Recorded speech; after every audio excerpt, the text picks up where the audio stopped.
Appreciate exactly what should be done with them and their men.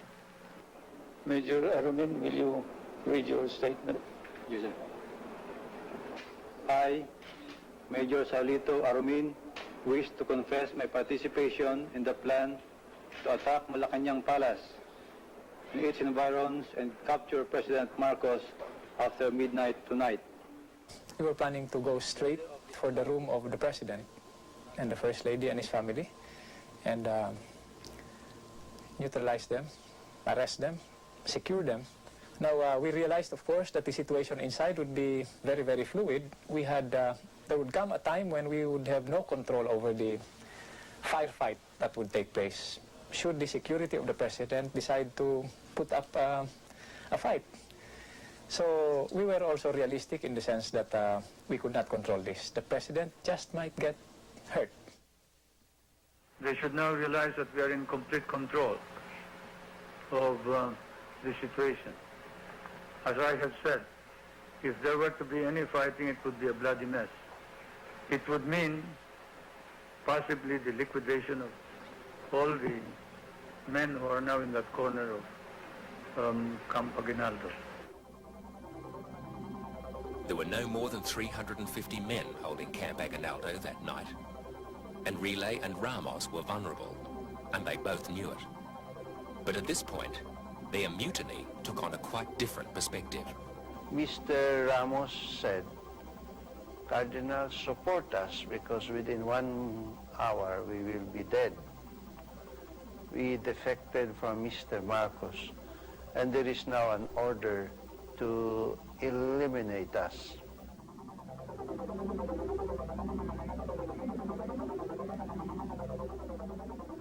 Then I started calling the people. I said, dear people, it is the Cardinal who is speaking to you. Get out from your houses. Support our friends in Camp Crami and Camp Aguinaldo. They are in trouble, and very soon they might be killed by Mr. Marcos.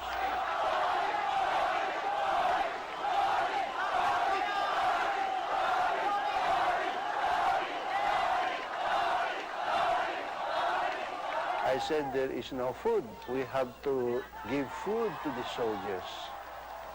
In less than 20 minutes, the food was in abundance. I think that was the miracle there, that everybody reacted. You know, we felt we were important, you know, just like the phone book. Every single page is important. A single page in a phone book you can tear apart. But if it's all together, you just cannot tear up the phone book. And that's the way I felt.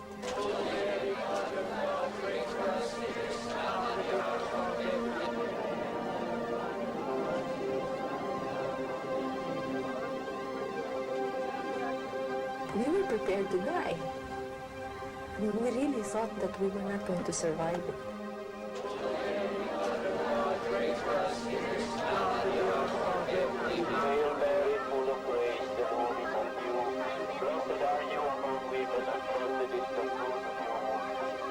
We were expecting an attack because I was putting myself in their place. If I were in their place, I would have initiated an immediate countermeasure.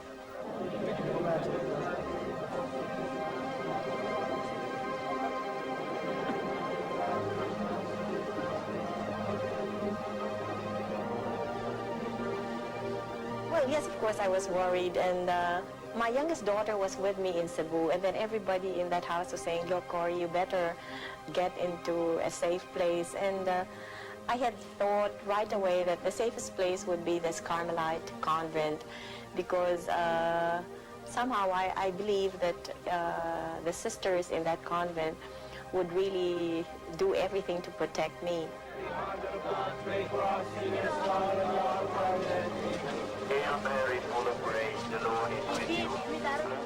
What transpired was that emissaries from the palace came to us to ask us to call the palace, asked me to call the president because the president wanted to talk to me, and I said no, I would not talk to him. I refused to talk to him because I knew how he would operate, under condition like that. He has a way of trying to gauge your attitudes, your determination. So I did not give him the chance to talk to me, and I left him guessing, so to speak. And so I talked to General Ver, and he said, well, Mr. Minister, he said, I'm sorry that this thing is happening. I said, but we really do not have any intention of arresting you or your group. So I said, well, let's not talk about that. I said, what can I do for you? Well, he said, can we talk? He said, well, this is not the time to talk. I said, it's dark. Maybe we could talk in the morning. And so I said, why don't we wait until morning when it's daylight for us to talk? And he said, well, yes, provided you promise not to attack the palace. I said, I give you my word, but you see to it that your people will not approach us.